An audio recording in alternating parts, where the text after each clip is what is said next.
Man, we gotta ask about the infamous Banana Boat crew. Oh, shit. You, D-Wade, Bron, CP. Was there any moment of y'all ever teaming up? Or was there conversations of y'all ever teaming up somewhere in the league?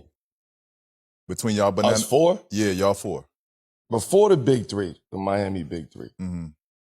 it was talks about me and Bron, like, because we were out of me, him, and D-Wade.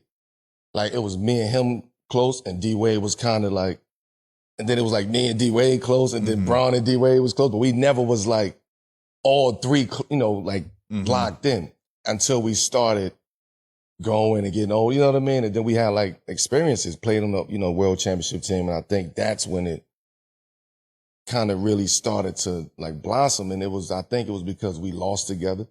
We felt the same pain. We felt the same sentiment. So that brought us all three together. With Bron, it was always like, yo, we got to make it happen. Like some way, somehow, the opportunity comes, let's make it happen. Mm-hmm. We just never knew where. You know what I mean? Like we could fuck around with each other, but where? And you going to New York? Like, I ain't going to Cleveland, nigga. Like, you coming to Denver? Like, I ain't going to Cleveland, chick. So it was just like, as friends and like competitors growing up together, it's like, yeah, we want to, I would love to play with PG on this team. Right. You know what I mean? Kel on this team. But that was always just like a what if of being Bron. Right. Then the conversation got serious after like 06, 07, 08 with the Big Three. So they were supposed to go, it was supposed to be Bosh and Wade, and then me and Bron, like going somewhere. We just couldn't find out where. And we wanted it to be New York. Mm-hmm. You know what I'm saying? Somewhere. Or Chicago. Chicago was in the fold. Okay. With you and Bron? Me and Bron. But I was like, if we gonna find a place, then let it be go to Chicago. Like, I'm in Denver, you in Cleveland, free agency hit, let's try to make it work. They couldn't make that happen. I didn't know at the time of the collective bargaining agreement, again, I wasn't as educated on the game, on the business of the game, on the business of the sport. So I didn't understand contracts and 3 years, 5 years, you know what I mean? Shit like that, lockout. I knew a little bit, but I wasn't really business savvy enough to understand what was about to happen. So in my situation, I was in Denver. We was in the playoffs every year. We was 50 plus wins. Like we was building something in Denver. So I didn't want to leave. So why take a 3-year deal? No, I'm locked into this 5-year deal. And it was like 5 years, like, 85, some shit like that. Right. And I got ridiculed for taking a 5-year deal. Like, what? You know where the fuck I come from? I'm not leaving no money on the table. But this was me at that, at that age. Like, I'm not leaving no money on the table. Yeah. I'm happy. I'm winning. I'm in Denver. We building something. Right. We got new powder blue uniforms. Like, we popping out here. That's right. Right? So I don't want to leave this to go do something that I might regret later down the line. And also at that time, I wasn't ready to go partner and team up with nobody because I was building my own shit in Denver. Mm-hmm. So to leave my own shit and go team up with somebody, it wouldn't have worked because we were all young and and we all going down our own path. So I'm over here. Like whatever y'all gonna do, y'all gonna do. So I get the call when they say, yo, it's a lockout. Lockout's coming.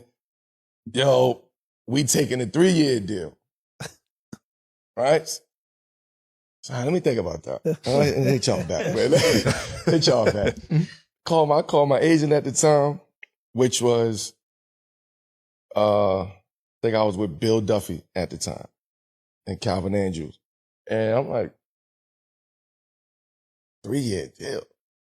Yo, bro, it's no conversation. I'm staying. I'm taking a 5-year 85. I'm staying in Denver. I'm happy, boom, boom. So they was trying to finagle how to make that shit work.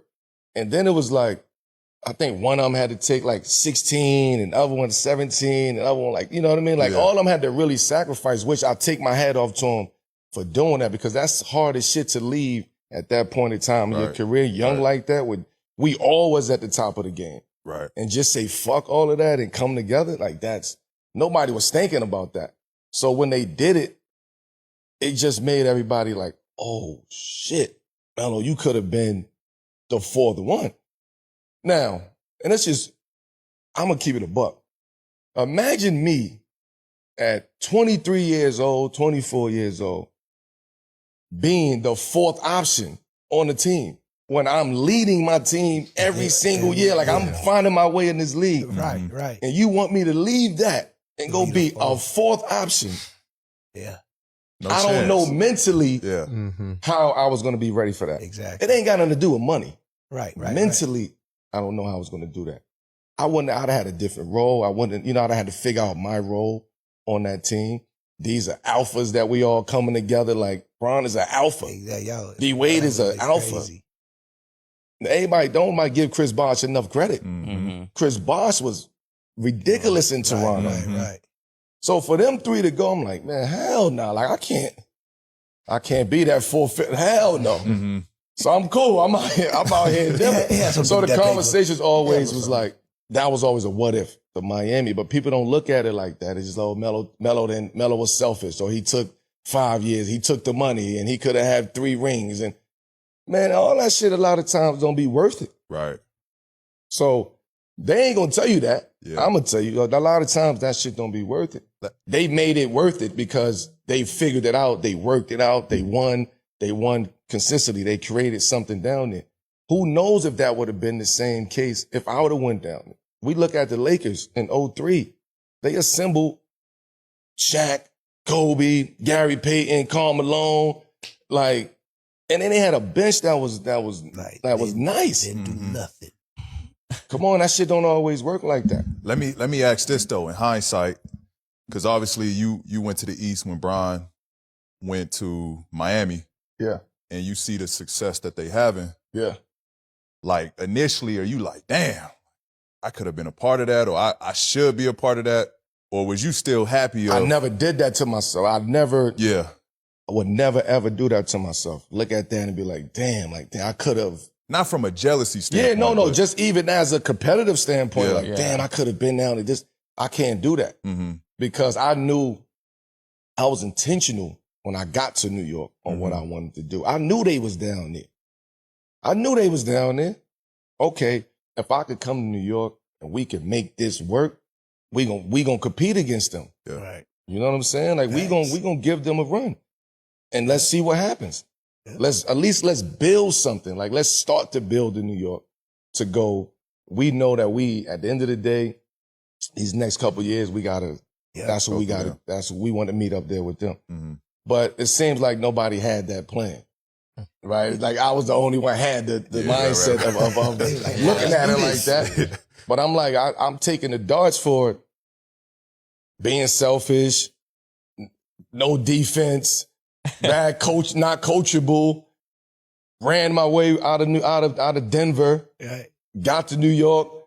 They said I should have left after when I was a free agent. I should have went to Chicago, they say. I would have had a ring. You get what I'm saying? It was always, you would have did this, you would have had this. Mm-hmm. So I stopped fucking with that shit, man. It's just like, you know what? I'm going to stay mellow, champ. Like, that's mellow story, that's it. baby. That's what it is. That's why you here, shit. That's it. Come on.